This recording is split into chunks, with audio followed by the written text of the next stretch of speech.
review. Fantasy for you, for you, for you, for you. Hello everyone, my name is Ryan and welcome to Castle Tree TV. On today's episode, we're going to be doing things a little bit different than usual. Instead of using a fantasy or sci-fi film for our song inspiration this week, we're going to be using one of the most famous video games ever made. My friends, the game of which I speak is the 1987 fantasy adventure 8-bit quest of Nintendo Gold. Ladies and gentlemen, The Legend of Zelda! A true titan in the video game Hall of Fame. This game was actually released in Japan in 1986 for another Nintendo console called the Famicom Disk System. And if you're like me, you probably just said, what the hell is a Famicom? Simply put, it was a Nintendo game system that used floppy disks that was released in Japan. The original game was developed by Shigeru Miyamoto and Tagashi Tezuka. It was mostly inspired by Miyamoto's explorations as a boy through the hillsides, forests, and caves of his childhood home in Sonobe, Japan, where he would venture into a forest that had secluded lakes, caves, and small villages. His most memorable experience was the discovery of an old cave that he entered and explored with the aid of an old lantern. Sound familiar? Tezuka, who was responsible for the story and setting, took heavy inspiration from the mighty Lord of the Rings series. He borrowed inspiration from other classics as well. Link, the main character and hero of the game, was inspired by Peter Pan. And the fairy was inspired by, you guessed it, Tinkerbell. Now, let's talk about the music. Nintendo game music has oftentimes become just as iconic as the games themselves. Probably because of the amount we heard each song over and over and over, due to the fact that we kept dying and had to start over, or just played way too much. But no matter the reason, those songs became ingrained in the fabric of that time, especially the songs from The Legend of Zelda. None more so than the theme song. That warm 8-bit sound is like a cozy blanket of nostalgia, covered in Pizza Hut grease and the tears of your defeated Nintendo enemies. But that theme song that we all know so well almost didn't happen. The composer and sound director of the series, Koji Kondo, initially planned to use the song Bolero by Maurice Ravel as the game's main theme, but was forced to change it when he realized that the copyright for the song was not yet expired. As a result, Kondo wrote a new theme for the song in a day. It's considered to be one of the greatest and most memorable game theme songs of all time. Now, creating the music for this week's episode was difficult because I really wanted to incorporate the vibe of the original music. I really had to put on my thinking cap. Please stop looking at my ears. I am very self-conscious about them. Incorporating the vibe of the original music was difficult because Nintendo music is in 8-bit and doesn't have any vocals. So I decided to create a piece in 2 parts for this iconic franchise. Part 1 is an orchestral piece with vocals that tells the tale of Link and what he must do to become the hero of Hyrule. Part 2 is a high-paced instrumental adventure piece that pays homage to that 8-bit fuzz that we all remember so fondly. And starting this week, I'm going to begin releasing the songs on separate videos as well, so that you can add them to playlists and listen to them individually. Dude, Zelda! I love that little guy. Also, cute getup. You mean Link, that little dude Link. Who the is Link? Doesn't sound like you're qualified to be covering this game or anything else, idiot. What can I do for you, man? In honor of this week's episode, I've created a little game for us to play. You don't say.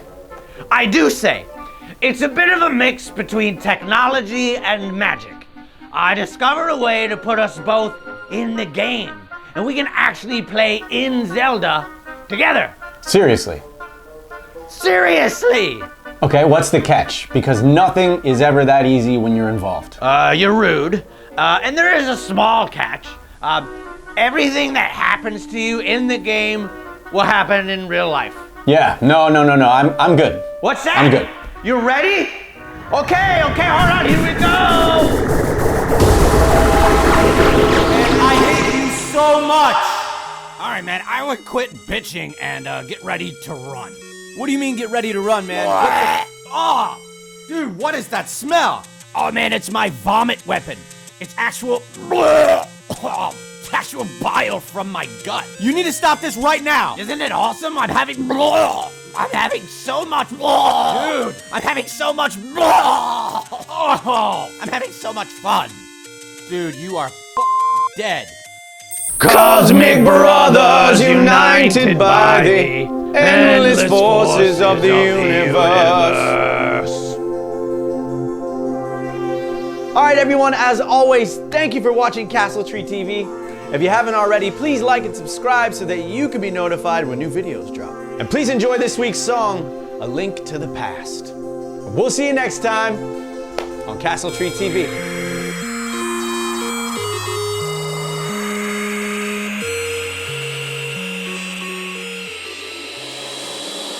In the beginning there was peace and unity, and all was in its place. Laughter echoed through the mountains, sunlight left its warmth upon your face. Hyrule held the keys to power and wisdom, shedding light upon the darkness in this place. And when the shadow came, Ganon was its name. But heroes, they are born in an instant, forged upon the hottest flames, found in the most unlikely of places, never questioning this fate, these dark days. Heroes, they are born in an instant, forged upon the hottest flames, found in the most unlikely of places, never questioning this fate, these dark days, picking up the pieces of the puzzle that you left behind,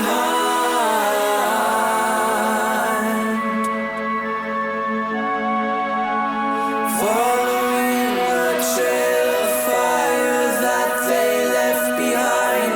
It shouldn't be too hard to find,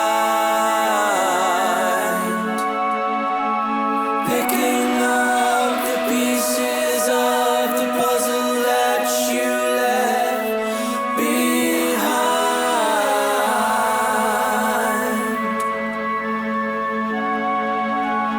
following the trail of fire that they left behind. It shouldn't be too hard to find.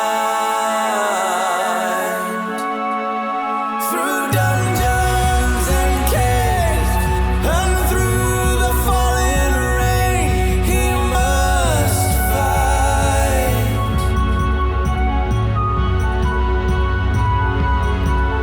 Riddles to unfold and treasures to behold, he must fight. But heroes, they are born in an instant, forged upon the hottest flames,